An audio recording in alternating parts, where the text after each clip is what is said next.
Yo, what's good, everybody? For those of you who don't know, my name is Ray, I'm Marco. and this is the Love the Game podcast. We're on our 37th episode. Sounds crazy when we say it out loud. And this is our second finals pod officially, man. So we actually started at the right time, OKC against Indiana, but now it's gonna be the San Antonio Spurs against the New York Knicks, right? But that's not all we're gonna talk about. Obviously we're gonna talk a little bit about game seven. Obviously what we predict with the finals, and then we're also gonna talk a little bit about the WNBA today. So yeah, man, hopefully y'all stick with us throughout the whole episode, man. Comment if you agree, disagree, indifferent, like please, man, we wanna talk to you guys. So yeah, man. Game seven, bro. Honestly, is it's probably gonna go down as a historic game seven. 111 to 103. Victor Wembanyama ended up getting, I think it's the Magic Johnson award, right? For Western um Conference Finals MVP. yeah, I for think it Western is named Conference after Finals Magic. Yeah. MVP. So yeah, shout out to Victor Wembanyama. He's 22. I think because it's the Magic Johnson award, right? He's the first 22-year-old to ever do it, right? Yeah, he should be because what it was Jokic the first year they did it, Yeah, probably and like then it Luca was too. SGA last year. So they're yeah, he's got to be the youngest ever Yeah, he to might be ever the win it. youngest. Yeah, yeah. Um Yeah, man. I mean, just big props to Wemby, especially his final game, 22 points, 7 rebounds. He had a steal, a block, 2 assists, but I feel like he was also playing with 5 fouls, and he was playing very well. But before we talk about Wemby, like, what were some things that you noticed about Game Seven? Yeah.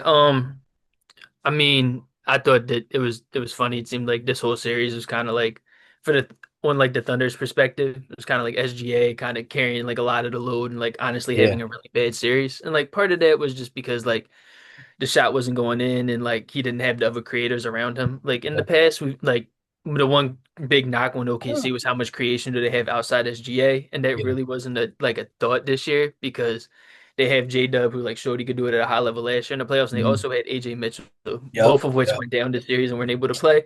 So yep. like I'm not running from my take. I had OKC winning this, and like Yeah, I yeah. think I think my thought process behind that was fine. And you lose your best two creators, and SGA like didn't step up for many games in this series. Like it's just gonna be like a tough one to win. Like I'm not letting Chet off the hook. I'm sure we'll get to him Yeah, too. yeah. We Um, will, we will. Yeah. but like in game seven, it was kind of like flipped around because SGA had a monster game. You might have had the best game out of anybody tonight, and then you Hmm. had like Caruso out there who didn't play very well at all, and you have Chet who took two shots on the night. It was Bro, Case like and one of the Wallace is trying biggest. to save their season too, bro. Bro, it was like one of the Yeah. biggest mouse games I've seen from a player since Ben Simmons against Game Seven of the Hawks. And I was like, I like said that in like one of my group chats I have like during the game, and they were like laughing Yeah. at it and like agreeing with me, but like they just thought it was funny. And then bro, Yeah. I checked, and I'm like, he's only got two shots. Like I thought I was probably tripping.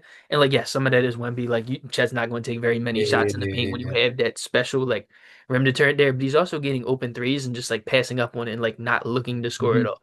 So like I can't even chalk that all up to him because it's like you are an all NBA player in your own right. Like you gotta like strap on a pair at a certain point and like shoot the open shots because like your team needs you to do that. And he like didn't look like a guy out there who like he looked like he was running from the basketball, in all Yeah, honesty. yeah. I mean, to honestly, bro, like I agree with you 100%. Like I didn't you said it a little bit earlier, but we both had OKC going to the finals. Obviously, our prediction was wrong. Um, and I think like just going into just to give props to the San Antonio Spurs, like I feel like they played SGA similarly to how the Warriors used to play Harden, where it was they wanted Harden to be very ball dominant and they wanted to tire him out.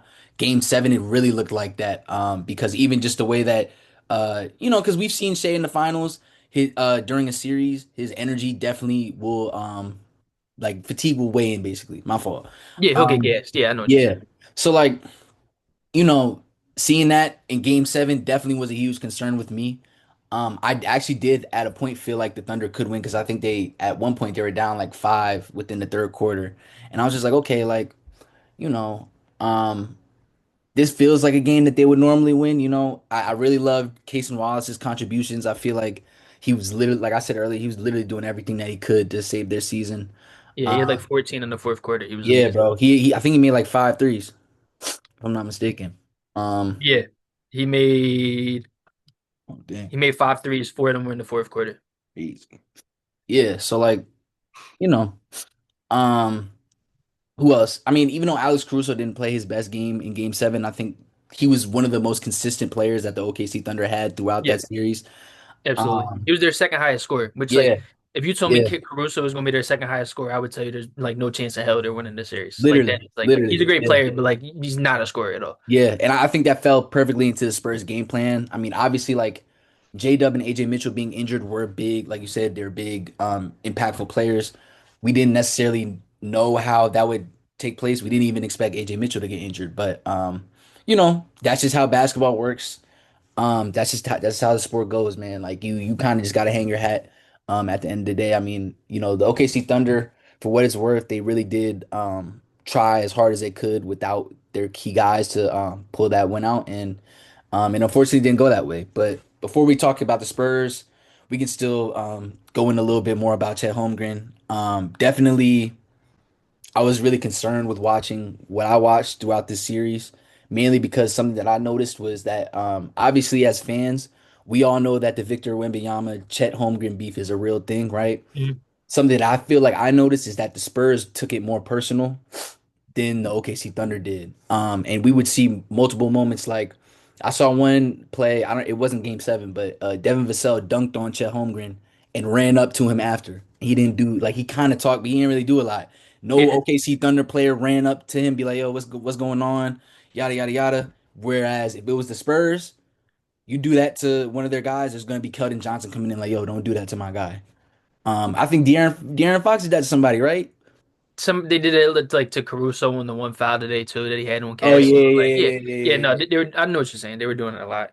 And like yeah. Vassell, that wasn't like the only time Vassell like owned Chet Holmgren. Like he was blocked Chet at the rim multiple Oh yeah, times. yeah. Facts, Seriously, facts, facts, like facts, bro. it's Yeah, kind of like amazing that he hasn't picked up like a taunting like technical foul because he's been like talking a lot of like stuff to bro. Chet after They were after all winning. talking crazy to him, bro, and that's why like these conversations are kind of rightly to be had because Chet Holmgren he's second overall pick. I've seen him do like the Warriors are my second favorite team. I've seen him literally do damage as a rookie against the Warriors and hit the game winning three. And in this series alone, like he looked very timid. He looked like the Spurs got in his head. He looked like Wemby, like he was scared of Wemby for real.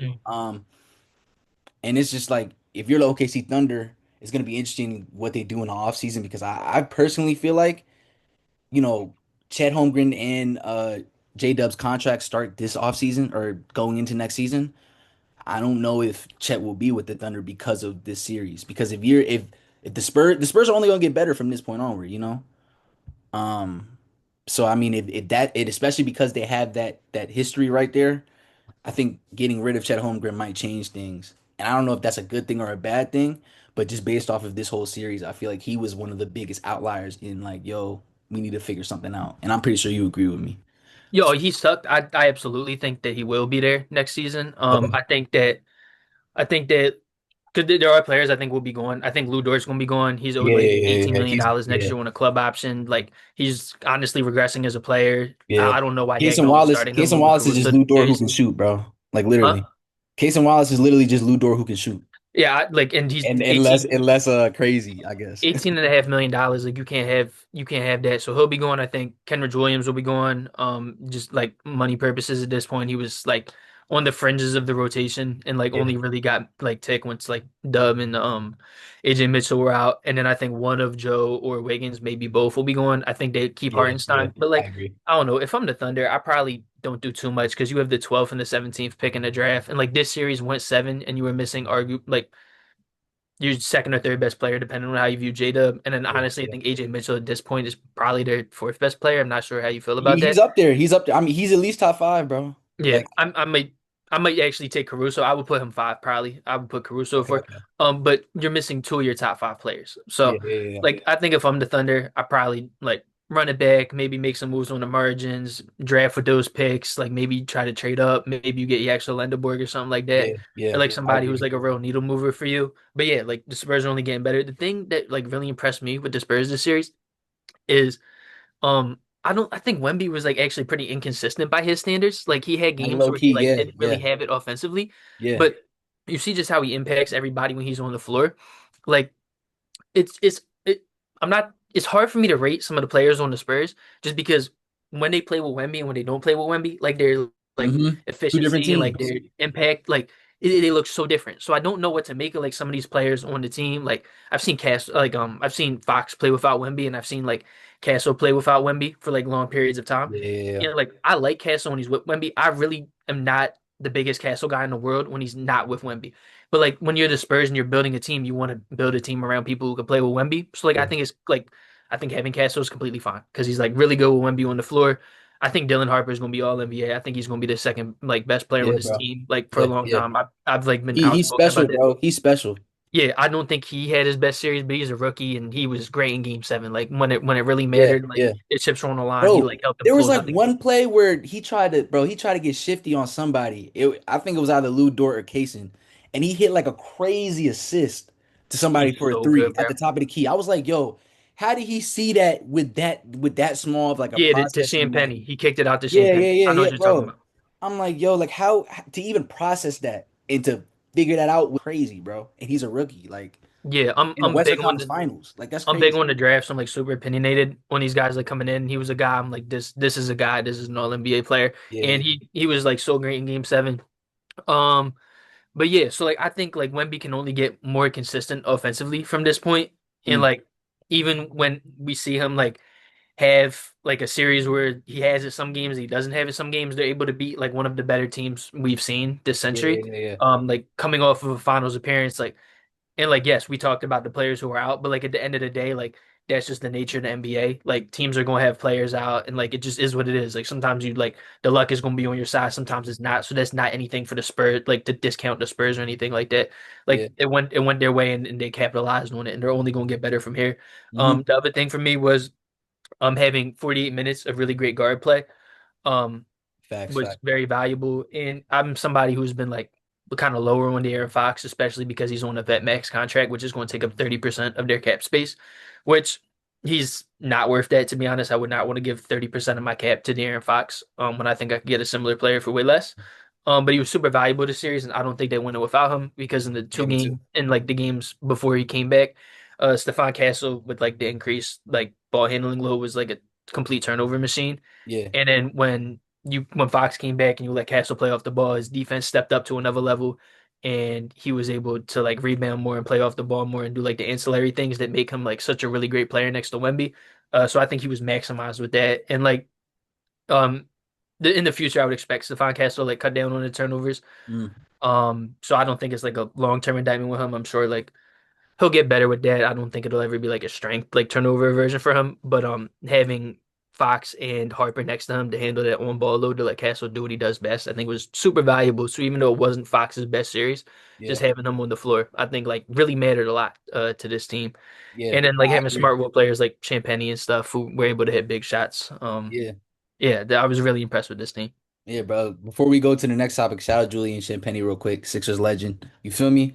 With that being said, now we in the finals, bro. The San Antonio Spurs versus the Knicks. Mhm. I know we've talked about it a little bit. We both have the Knicks winning the finals, unfortunately. Um, Yeah, I think I do. I was typing on my notes for this, and I me had the too. Knicks Me too. winning, Me too. but I'm looking Well, at my notes and I'm like, I don't know why I don't have the Spurs winning, to be honest, because my notes for the Spurs are like so much higher, but I just have like a gut here's what feeling we that can they do. win. We can go like keys for the Spurs first for victory, and then we can go keys for the Knicks. Because Bet. I agree to a certain degree, just based off of, and me and my family were talking about this last night, because I think this kind of goes into like why I don't know who's really gonna win the finals, even though I have the Knicks predicting. Like the way that Wemby showed his emotion was kind of scary, bro. Like to me at least, because it's like, bro, this only his first year, and he's acting like this all he, like he acting like Kobe Bryant esque. You know what I'm saying? And you don't really see that a lot with these young players now, You can like especially with his type essentially of pencil skill him set. in as like a top 10 player of all time. Like Literally, literally. it's ridiculous. It's actually and I was one of those guys where I'm like, all right, y'all kind of y'all overdoing it. But I mean like, yo, this series, I think like, bro, like some serious conversations are gonna have to be had just off of this series alone. And he hasn't even stepped foot in MSG or wherever they're about to play in San Antonio yet. But yeah, bro, what do you think are some of your like keys for the Spurs to win? We talked about a little I talked about a little bit before, but like Wemby's offensive consistency. Mm, Um I think that the Knicks defensive front court is like much worse than Chet and Hartenstein. Like for all we dog Chet, he still was an impactful defender, and Hartenstein is still a really good defensive player. It's like Yeah, obviously Mitchell Robinson's good, but there are ways like to go around Mitchell Robinson, like hack a Mitch, or like he's just like fractured his like metacarpal on his left hand. So yeah, like yeah, yeah. I don't know, and he fouls a lot. So there's Actually, like can you get a little bit into like, can you talk a little bit about that, like how this that is right might? here. I don't know what, like how he fractured it. Like they're being pretty weird about that. So like Hmm. I'm wondering if he like punched the wall or like did something like crazy like that because they're saying it wasn't like basketball related. But yeah, like fractured a bone in his hand. Do you feel like that could impact? I don't think so. Okay. Okay. It's his left hand. He's not shooting or dribbling. Like I don't know, maybe like I makes get it that. hard to catch. But like I like if it was like Jalen Brunson, yeah, like somebody's gonna handle the ball. I think so. But Mitchell Robinson, I don't think it'll matter. He'll be back game one. And he's like their backup center. Yeah, yeah, But like Cat like has had his like defensive problems and stuff. So I really think that this is a series where Wemby could like just really own the Knicks and like yeah, carry the yeah, yeah. Spurs to the championship. And that's what's like really getting me. Me I think too. Mitch Me too. Johnson is X factor because I wonder how he deploys Wemby defensively because like Me too. I was thinking the Cat is same such a thing, great bro. shooter, and you like want Wemby in the paint because like I was thinking the same thing, bro. On God. because in the same sense that they were able to shut down Shea because like the point of attack defenders were just like forcing him into the help. And Yeah, like Shea is a guy who's going to get to the rim and then use like the mid range as a counter. He like takes half of his shots in the short and long mid range and like makes a lot of them. yeah, But he was kind of using it as like his go-to shot this game because Wemby just like shuts off the paint. yeah. And like it was like they're uniquely equipped to do that. Like no other team in the league can like really do what they do Hmm. in that sense. And Like they could do that to Brunson too, like low key. that's what I'm wondering. I Yeah, think I trust the Knicks creation more than the Thunder, outside of their like primary guy, yeah, especially with Dub and AJ out. I think Cat is like a really good creator and has been this whole playoffs. yeah, for sure, for And sure. I think that he poses like a really weird matchup because I don't think you want to guard him with Wemby because I think you want Wemby in the I paint. agree. I agree. Um, so I'm just wondering who they help off, and I'm wondering what Mike Brown does about that. Like whether he goes to like Deuce McBride more over Josh Hart just to have like Yeah, the true yeah, five yeah, out spacing to try just to have Wemby in no man's land the whole series. So I think coaching is going to be huge this series, and like see what strategy each coaches do, and see which one like makes the first adjustment, how the other coach responds to that. yeah, yeah. Um, but yeah, I also think not turning the ball over because that was a key against the Thunder. They did a great job of not doing that. And they'll have 48 minutes of good guard play between Castle, Fox, and Harper. So like just not turn them because like Wemby is pretty unstoppable. So like the only way to like really stop the Spurs on offense is like to turn them over because they'll rebound, they'll shoot the three. They have like a lot of Yeah, and then shooters out there. Wemby, I think something like that's also crazy. Like Wemby got like that superpower where he can miss and then jump wherever he misses and immediately Yes, it it step jump it, back it in. feels Like that's unfair. crazy. Like yeah, bro. Like it feels Like like if it's like volleyball but basketball, bro. I'm like bro, yo, like it yo, feels unfair. I'm like, how do you yeah, stop? Like, how do you stop that? He's the only guy that could do that because he's like so tall and bro, like yeah. moves You so gotta smooth. have like I because we were talking about this too, like what the future's gonna look like. Because Wemby, bro, it's Hmm. probably gonna be like two bigs that can shoot now, bro. In order to stop him. I feel because like we can go right into the keys with the Knicks because I feel like you literally said everything I was gonna say. Hmm. Um, because I feel like if you're the Knicks, right, there's definitely a chance for them to win because of the experience, and the continuity. Do the Knicks have like the Villanova guys, obviously, but I feel like a lot of this Knicks roster, they've been together for a little bit. Like Mitchell Robinson's been there since 2019, I think. Comments correct me, 2018, I think. He's like the Luka draft. Um, who else is there on that team? That's been there for a minute. Deuce McBride's been there for a minute.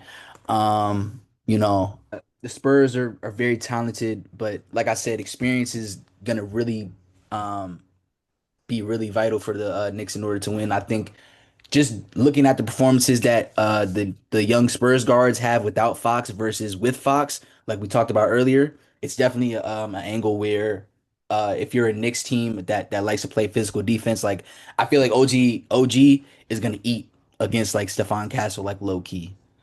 Yeah, I'm a little bit Because scared. As somebody yeah, who was like outwardly rooting for the Spurs because like I don't want the Knicks to win as a Sixers fan, like yeah, yeah, yeah, I am pretty scared about that. yeah. And then also, I mean, we talked about Mitch Robinson, but Mhm. I mean, he's probably, if I'm being honest, I think he might be the most important player in this series because he's guarding Wemby and also because Cat can't guard Wemby. Because if you put Cat on Wemby, bro, That's gonna get ugly, bro. I'm I, not I'm gonna I'm lie. wondering I'm wondering what they do. Like I'm wondering if they don't try to have like OG guard Wemby, and then just like if Wemby hits a bunch of mid-range shots over OG, you just shrug your shoulders and like have your center in the Yeah, paint, like trying to I double think that if he drives. Like I don't know what they do.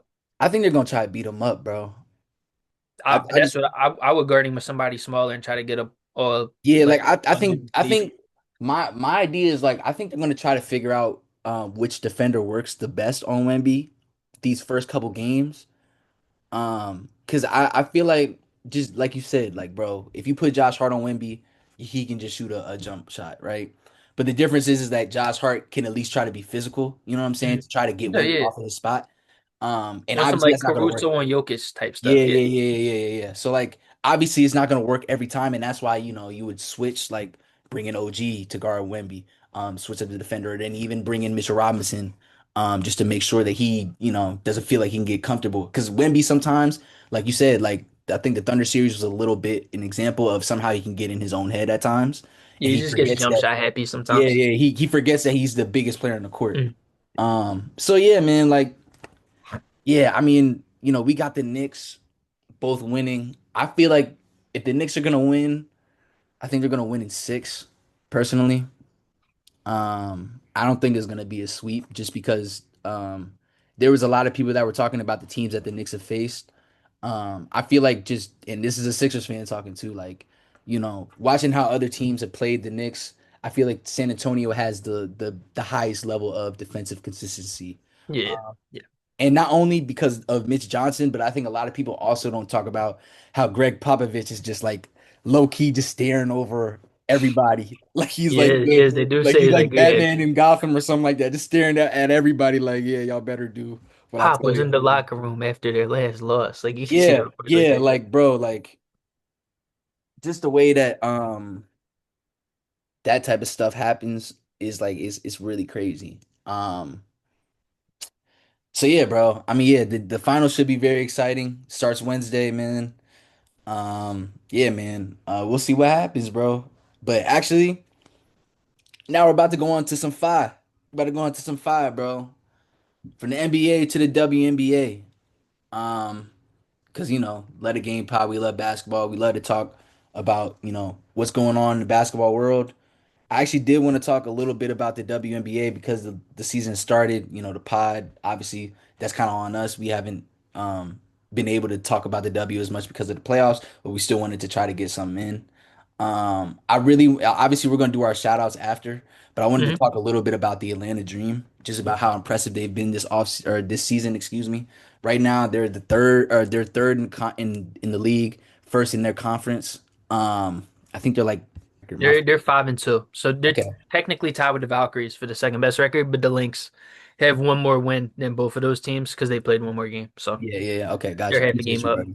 So yeah, man.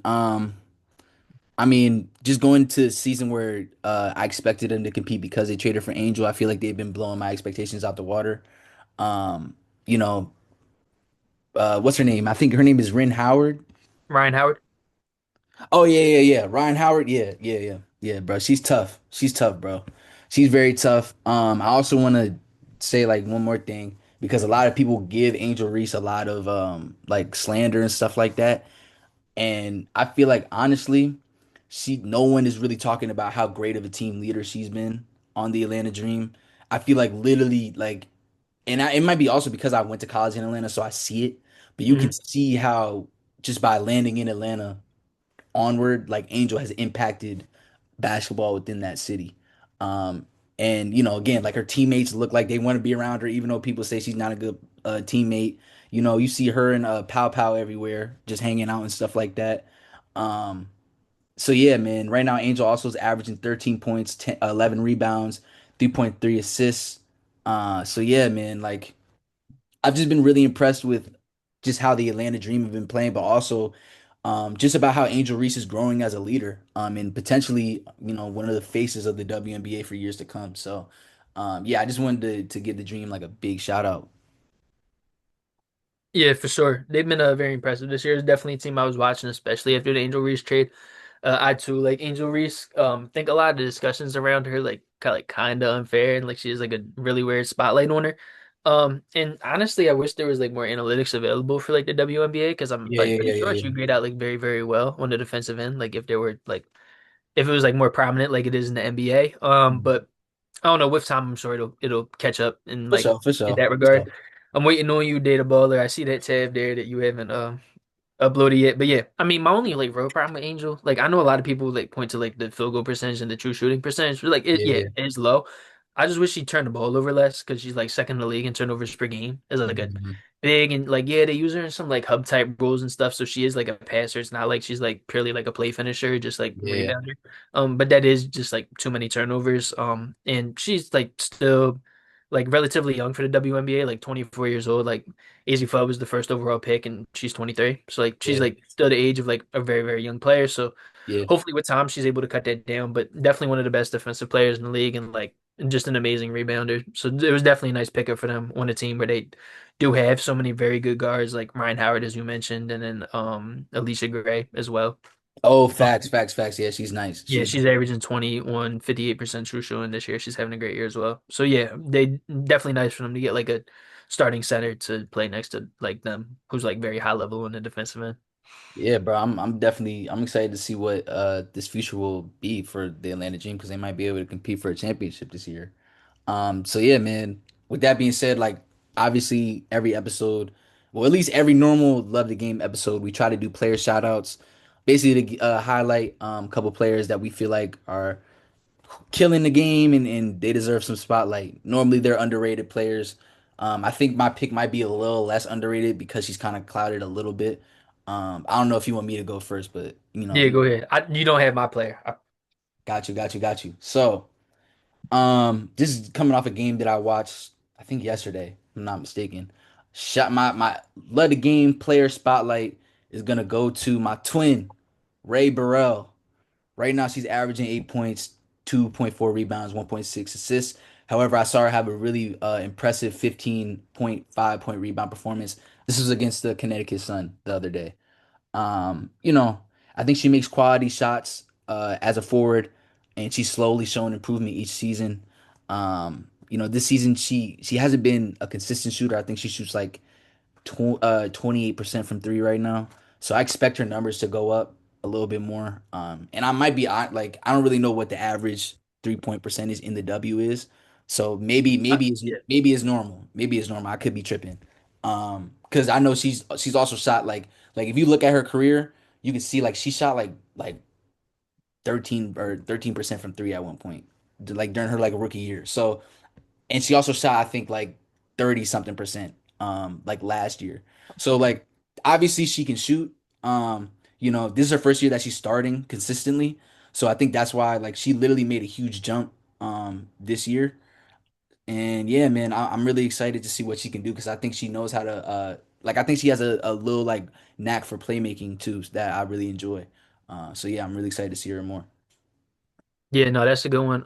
Mine is like I'm being a draft head about it, so I got to go with my girl, our fam. I knew you were gonna Um, say that. she uh she just started I saw that game last. playing Who did Storm play? I saw that game the because she Toronto kind of hooping. Temple. You're talking about Yeah, last night. bro. Yeah, yeah, yeah, yeah, yeah. Kiki We're Rice is we're kind of hooping them. we're not there yet. We're not there yet. She's played Y'all three getting there games at, though. at this point. Yeah. Her first game was good. Her first game, she had 10 points in 20 minutes, had a steal, a couple rebounds, was 4 for 7 from the field at 64% true shooting. And then the past two games, they haven't been great, but I'm not really worried. I thought that she was a pretty special prospect, So and she is pretty like far and away the youngest player in the WNBA yeah, right now. she's 19, right? She's 19. She Yeah. turns Okay. 20 in a couple of weeks. Okay. And the only other player who is 20 years old in the WNBA is her teammate Dominique Malonga, who's out right now with a concussion. So we haven't seen them like play together yet, which I'm like really looking forward to. Yeah. Because those are my two favorite players in the WNBA right now, to be honest. Heard you. Heard you. So like a little bit about Awa for like those of you who like aren't really familiar with her game yet, because she's the third overall pick in the draft and has only played 3 games. She's like a 6'4", big. I don't know if she'll be a center or power forward. We'll see. I would like them to play her alongside Malonga, obviously. Awa, she shoots the ball really well and she's a really great passer. For a big, so I definitely think both of them can play together. And I think in the WNBA, You kind of see the players and the teams who dominate all have like really great bigs on their team. Um, Size has like been winning out in the WNBA and having two of like the youngest um high level prospect bigs in the WNBA, I think sets this Storm up to be like a very, very competitive team in the long run. Um, Rookies in the W tend to come in the league much older than in the NBA, Yeah, just because of like how it works. Like in in terms of like contract and stuff, a lot of players opt to stay in college more because they make more money through NIL and stuff. And they'll more so leave after their senior year versus like the amount of one and dones that come out in the NBA. So yeah. being 19 and 20 in the WNBA, It's a um, rarity. it is super rare, and I'm not really like upset if they like are not performing like at a high standard at this point because they are so much younger than the rest of their competition. Facts, facts. And I'm just like so super high on both of them as prospects. I kind of have no doubt in my mind that they'll be like two stars in the league when their time comes. Because I thought that highly of them as prospects, and I'm not really discouraged if they aren't at the same level as their peers just yet. But I just wanted to give her a shout out. I know last time we talked about the W, I talked about Dominique a little bit and was saying I Yeah, was yeah, looking forward to facts. our plan. And I've been pretty happy with our first three games, even though they haven't like really been great. And I'm interested to see her continue to grow because I think her and Dominique could be two of the best players in the W. Yeah, yeah, nah, bro. I'm excited for what they got going on too in Seattle. Hopefully they'll make some noise in a couple years from now. But yeah, bro. Before we leave our podcast, Marco always asks a question. Obviously, viewers, y'all can answer the question as well. But bro, which question you have before we did, bro? So in the nature of the W, I was wondering since Philly doesn't have a team yet, and we're kind of both like free agents until they do, what team are you rocking with this year to win the title? Not like Um, a prediction, just like which team would like make yeah, it a I happy. mean, I'm gonna sound like so like a bot, but like Hmm. probably Las Vegas because of like the Asia Wilson Dawn Staley connection. Um, but like you already know me, bro. Like the moment the logo gets revealed, every other team know. For sure. Yeah, Not for every sure. other like I love Asia Wilson, I love the Aces, but I'm sorry, y'all. I'm sorry, bro. I'm sorry. I'm sorry. What about you, bro? Other than the Storm, or are you still going with the Storm? Yeah, I'm going with the Storm. It's not looking too hot right now. We're 3-6. I feel you. I feel you. But nah, I care more about watching Dominique and Awa grow this season more so than like actually winning a championship because it's just really not feasible right now. Get those two going. Draft a really good guard in the draft. I know that they also have Flajee Johnson on this team who Facts, has facts, been facts. not shooting very efficiently, but has been playing pretty solid for a rookie guard at this point. Um, so I'm looking forward to brighter days ahead, and Yeah, I'm just man. looking forward to seeing growth this season rather Yeah, than man. actual wins. Yeah, bro. I feel you. I before we dip, obviously we want to thank everybody for watching the pod. 37 episodes isn't easy. And we appreciate everybody for being here, engaging with us. Like it keeps us going, like for real. And even like to see the support that we get like through random people watching this, like really means the world. So yeah, man, like y'all please like, subscribe, hype, comment. We want to interact with y'all. We want to build a good basketball community. You feel me? But yeah, bro, Cole, you got anything to say before we dip? Nah, just like you said, appreciate everybody who like comments, especially the random people, whether that be love or hate. Like it's all good for the algorithm. It's all motivational in either Sure, for direction. So sure. definitely appreciate all that, and please keep the love coming. And Yeah, continue to see bro. this grow Keep in the the love coming WNBA for the season. Love the Game pod, man. We're gonna grow a lot during the WNBA season, bro. Yeah, bro. We gonna grow, bro. We gonna be here for a minute, man. So yeah, man. You know what I'm saying? Definitely check us out, man. Keep supporting. And we'll make sure that y'all get the best coverage that y'all can receive. So appreciate y'all. Let the game pod. Yes, sir.